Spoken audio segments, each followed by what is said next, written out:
I didn't tell you the best part. He loves the environment. Oh, wait, I still didn't tell you the best part. He's got an Irish brogue. No, wait. I still didn't tell you the best part. He's imaginary.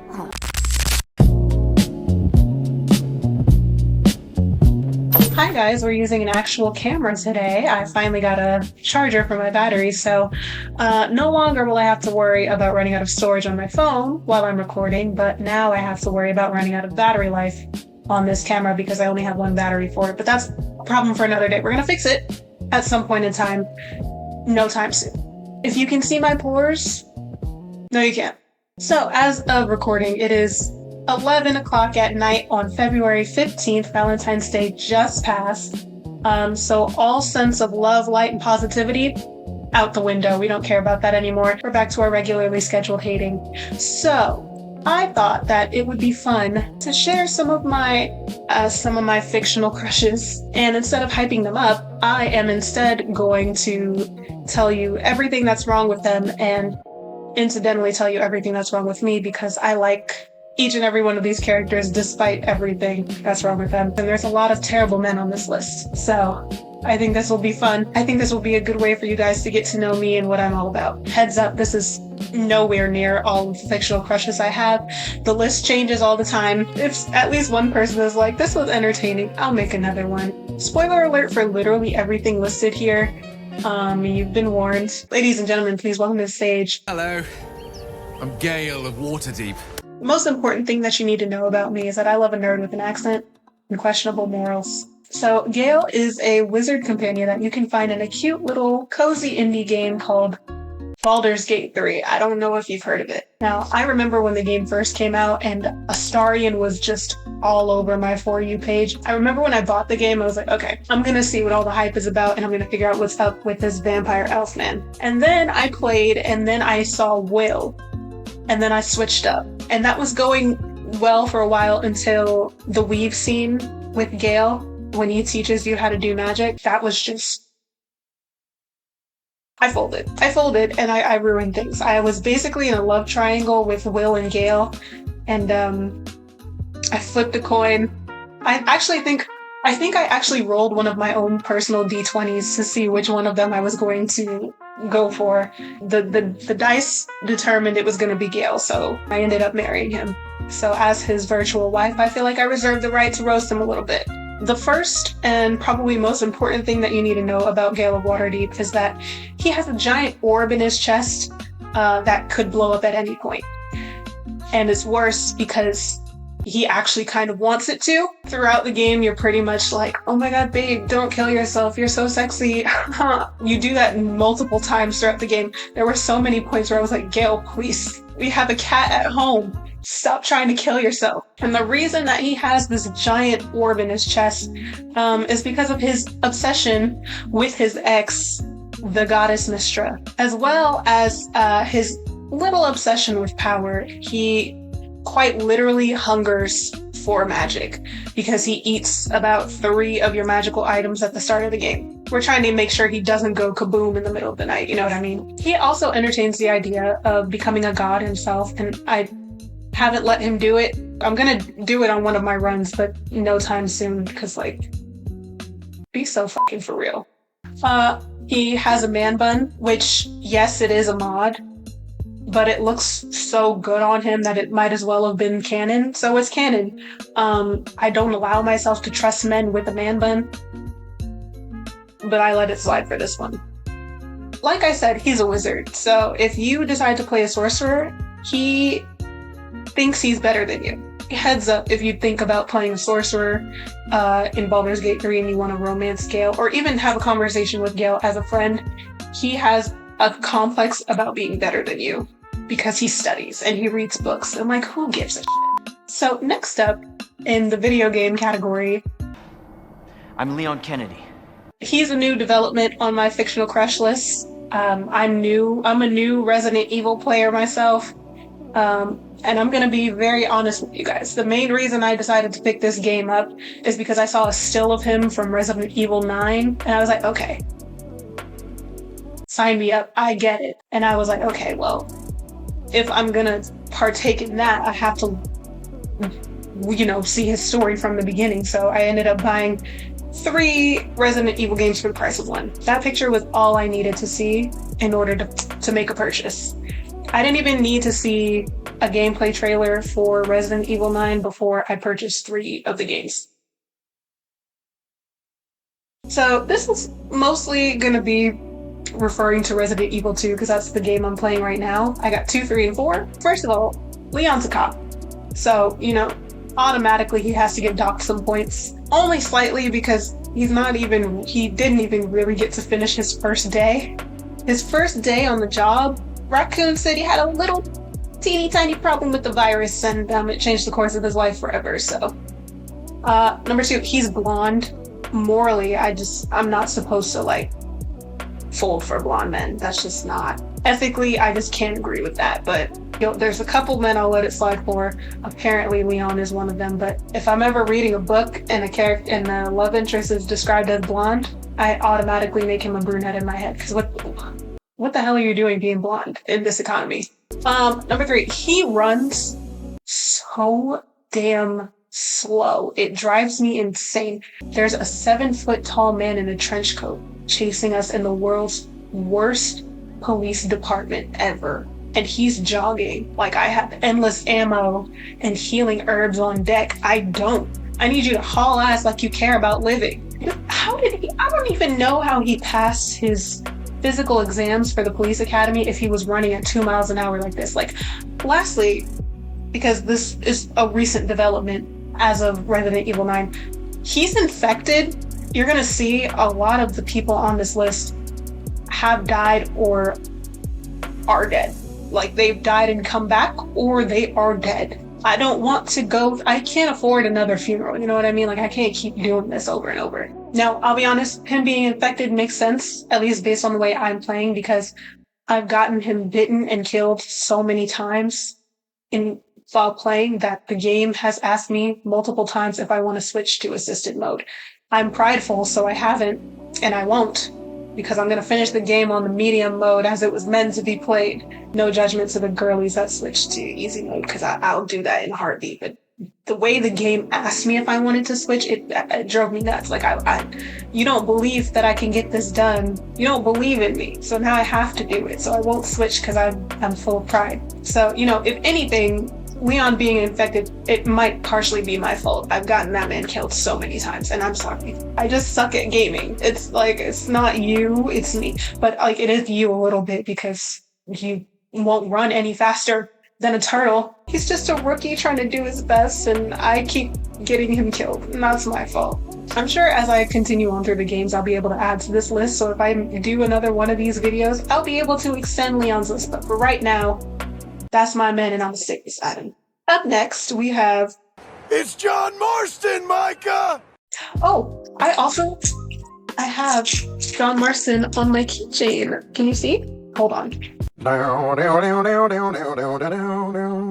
just had to do the influencer hand hold so you can see it. I got this from a con. I can't remember who made it. I'm sorry. They also had an Arthur Morgan, and when I tell you that I stood at the booth for 5 minutes, walked around the artist alley again, and then came back just so I could make a decision between getting a John Marston and an Arthur Morgan, and I was so close to buying both, but I was I got other things I need to buy. So I got John, and I'm not mad at it. Picking between him and Arthur was a life and death decision apparently for me. I have a very diverse taste, what can I say? Nerds, uneducated gangbangers, we got it all over here. I don't discriminate. I thought about adding Arthur to this list, but I'm still grieving. So, and I just can't, I don't have it in me to drag Arthur. So I haven't played Red Dead 1, but I know what happens and I've seen gameplay, so I feel like if I don't play it, John is still alive.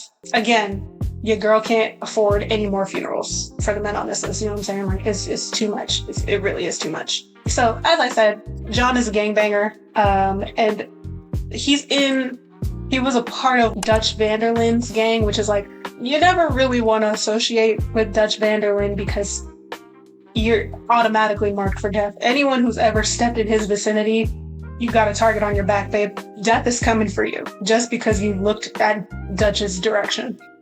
John is a deadbeat dad. The baby looks just like the daddy. And he's still like, well, how do you even know the boy's mine, Abigail? How do you know it's mine? Son, that baby stole your whole face. And he acts just like you. That's your son. Number 3, he has a bob and it looks greasy all the time. He just looks like he's in a constant state of dirty. He just has like a sweaty look about him all the time. He actually looked pretty good in the epilogue in Red Dead 2, like with the beard and the hair and the hat. Like, he looked clean. He looks clean on my keychain too, but he looks a mess. Lastly, he can't swim, and from what I gather, he has no intention of learning. So that's a skill issue and a major character flaw, if you ask me. John, he perplexes me because for a lot of reasons, he shouldn't be on my list. I don't know how he did it. I don't know how he made it on here, but I love him. But I think he appeals also because he did eventually develop into a family man and someone who protects their family. But like those early days, like I understand why Abigail was never let him know peace, you know, and I respect that. And he deserved it. And he deserved more, actually. Next up, we have Elle from Death Note. I want to tell you I'm Al.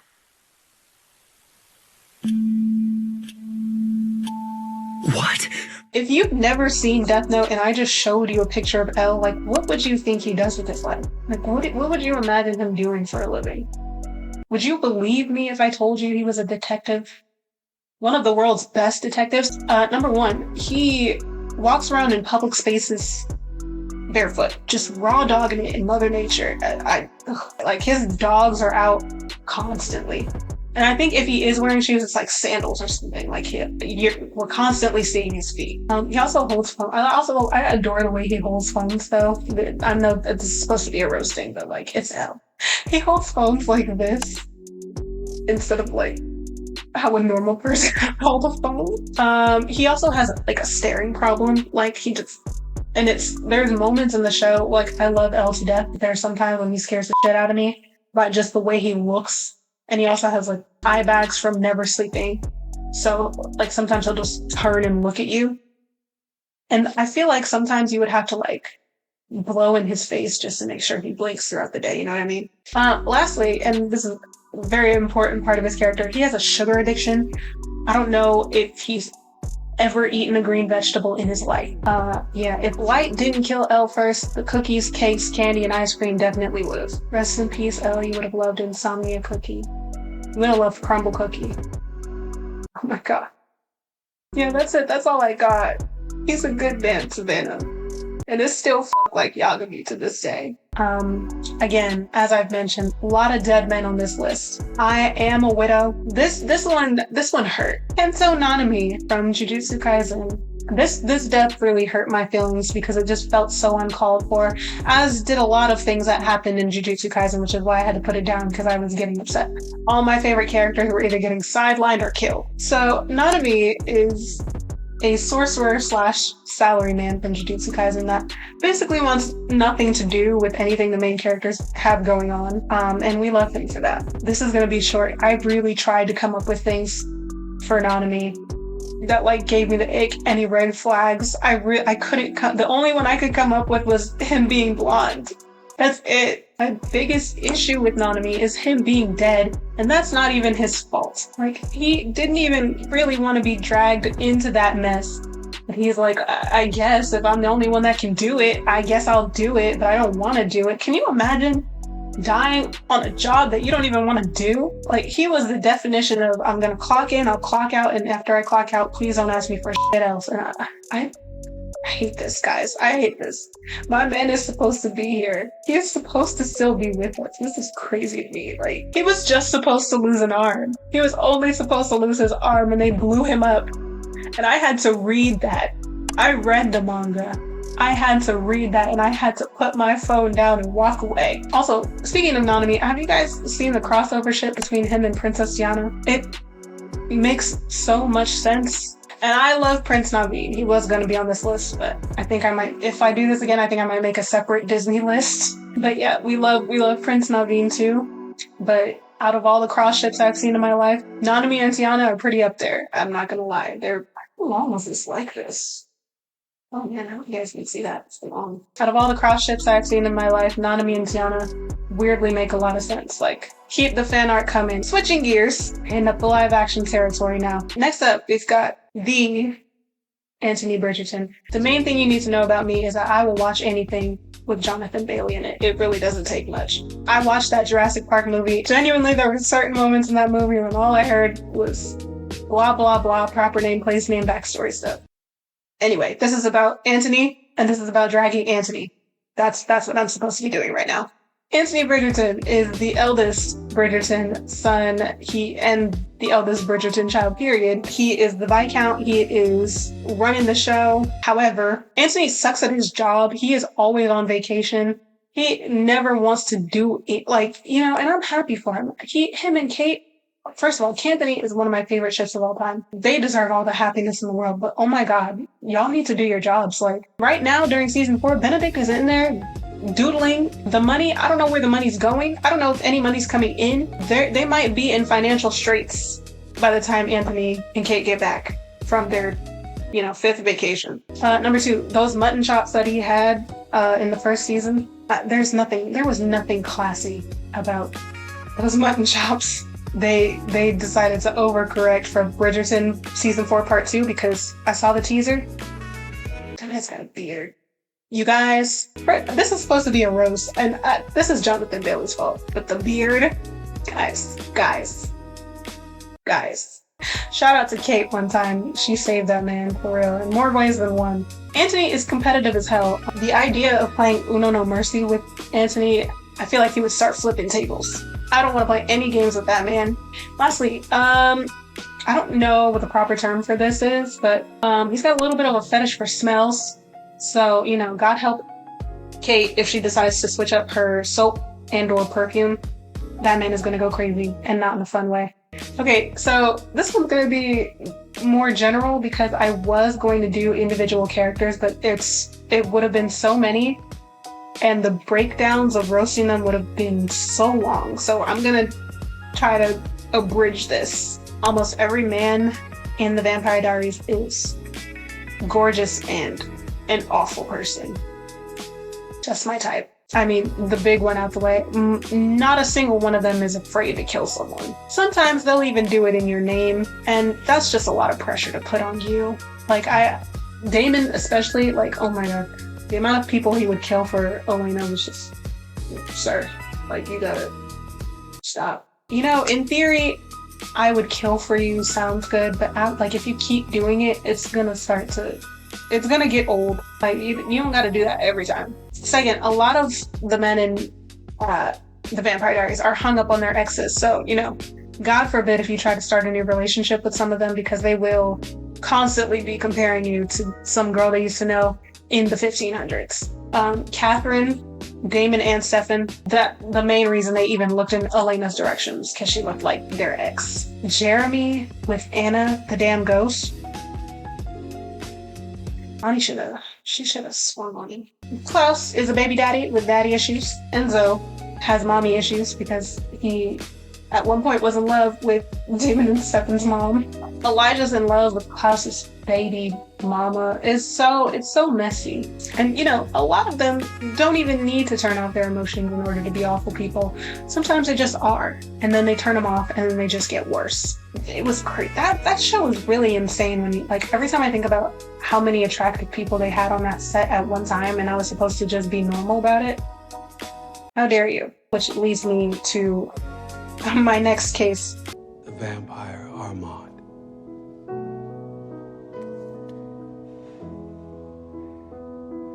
Love of my life. The Vampire Armand. What a horrible man. He's so beautiful though, so it cancels it out. It's like PEMDAS, a centuries-old vampire who's really powerful, really manipulative. First of all, Armand is a theater kid, and all theater kids are terrible people. All theater kids are red flags. I can say that because I have my degree in theater, so I know of what I speak. He's an actor, he's a writer, and he's a director. He channels his aggression towards you through his art. And, if you piss him off, he might just orchestrate an entire execution in the form of a play in order for an entire audience to spectate and demand your death. He'll direct it, he'll write it, and then he'll pretend he had no part in it. Horrible man. Beautiful though. And, if you get into an argument with him, he will imitate you and put on an accent to match yours. My brother, he tossed himself off a roof. My sister, she buried me alive. My daughter was my sister, was my throw pillow, and he wouldn't look at me kindly. He's a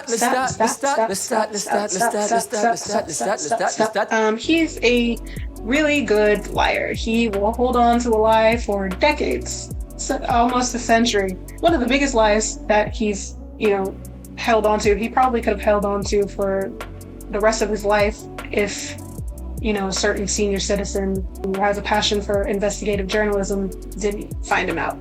He's a good liar, but he's not good at, covering his tracks, I guess would be the best way to say it. I think this is one of his, most egregious ones. He's an iPad kid. He constantly has that damn tablet in his hand. He's probably playing Angry Birds or something all the time. I feel like this is less of a roast of Armand, but more of a, dear God, if you meet a man like this in real life, stay away. Would I stay away from this kind of man? If he looked like Armand, no. No, I wouldn't. I could fix him, I feel. I feel like I have the ability, and I feel like I could do it. I would put in the effort to fix it. Allegedly, Armand is boring. Personally, I don't feel that way, but that's just something his ex-boyfriend said when he was high off of 1970s cocaine. But speaking of his ex-boyfriend, I wasn't sure you'd remembered me. Louis Dupont-Dulac, he is such a mess, and I'm so obsessed with him.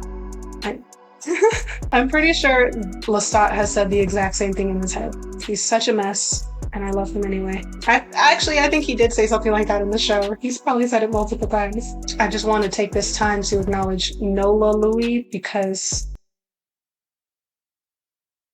Damn, Doris, you're gonna lose your good leg running out like that.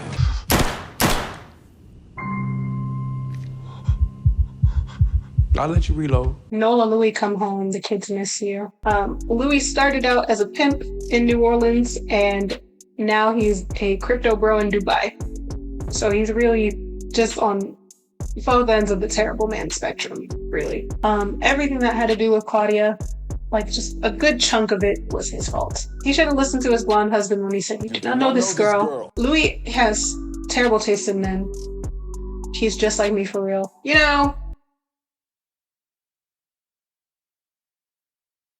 He has a type. He likes talented, evil men with shoulder-length hair that might also be curly, and they can speak a little bit of French. Are you schizophrenic, Louis? No. I know at least he has maladaptive daydreams about his ex, which is just never a good sign. Will he seek therapy? Absolutely not. If a vampire isn't hot and awful, I don't want him. If he's not just a little bit messed up in the head, then what's the point? If you made it to the end of this video, thank you. I have a TikTok account where I occasionally post edits and make videos about whatever it is I'm hyperfixating on at the moment. I encourage all of you to make a list of all of your crushes, both fictional and real, all of their icks, all of their red flags, all of everything that's just wrong with them, and everything that's wrong with you for liking them. Finding icks for real life crushes is actually very therapeutic, and I highly recommend it because no one's perfect. A crush is just a lack of information. There's a tweet from PlayStation UK, and it's your camera roll if Leon Kennedy was your boyfriend. One of the pictures is him kicking a zombie in the head. Clearly we're in a dangerous situation, and I'm pulling my phone out and taking a picture of Leon Kennedy. It's accurate. You see, if I were to sit normally, my deductive skills would immediately be reduced by roughly 40%. That's weird. You're a rotten man, John Marston. He is an idiot, Abigail. We all know it. You're lucky to put one of those idiots in ICU. This is the guy that once killed me. Yes, in the privacy of your own home. If we've learned anything from today, it's that we should kill our enemies with haste.